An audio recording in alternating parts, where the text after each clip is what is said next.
पहले एमसीक्यू में हमसे पूछा गया है प्राइस इंडेक्स, दिया गया है इंक्रीज्ड बाय 4.5 टाइम्स, इसलिए इंडेक्स नंबर हो जाएगा 550। यही इंक्रीज्ड बाय की जगह अगर इंक्रीज्ड टू 4.5 टाइम्स होता तो इंडेक्स नंबर 450 होता, टू और बाय के चक्कर में आंसर रॉन्ग ना हो जाए।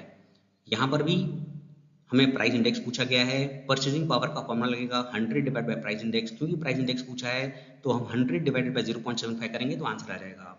रेंज ऑफ कोरिलेशन कोएफिशिएंट होता है सी, पर यहाँ पर अगर कोरिलेशन कोएफिशिएंट की जगह आर स्क्वायर पूछता तो आंसर हो जाता बी। फोर्थ एमसीक्यू में हमें माइनस एक्स को एक्स बनाया गया है, वाई को माइनस वाई बनाया गया है, दोनों वेरिएबल की साइन चेंज, आंसर चेंज नहीं होगा। माइनस 0.5 का माइनस 0.5 ही रहेगा, याद रहे दोनों वेरिएबल की साइन चेंज, आंसर चेंज नहीं होगा। दो regression line X bar Y bar पर इंटरसेक्ट होती हैं, कोएफिशिएंट ऑफ डिटर्मिनेशन होता है square of correlation coefficient, decrease in production due to strike होता है random component, repetitive short term variations हम मेथड ऑफ मूविंग एवरेज से रिमूव कर सकते हैं। क्लासिकल डेफिनेशन का दूसरा नाम मैथमेटिकल डेफिनेशन भी है। Probability of A by B अगर ए है और बी बाय ए अगर बी है तो वो इंडिपेंडेंट इवेंट्स हैं। बर्थ ईयर ऑफ स्टूडेंट एक डिस्क्रीट वेरिएबल का एग्जाम्पल है।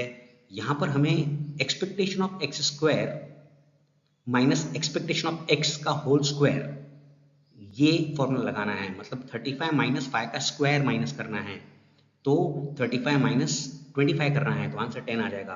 पर यही अगर वेरिएंस ऑफ एक्स 35 दिया गया होता और एक्सपेक्टेशन ऑफ एक्स स्क्वायर पूछता तो 35 में 25 प्लस हो जाता, आंसर 60 होता। क्वेश्चन ध्यान से पढ़ना। यहाँ पर हमें पॉजिटिव स्क्यूनेस के लिए मीन की पॉसिबल वैल्यूज क्या हो सकती हैं, तो हमें n को 2 से डिवाइड करना है। n दे रखा है 10, 10 डिवाइडेड बाय 2 होता है 5।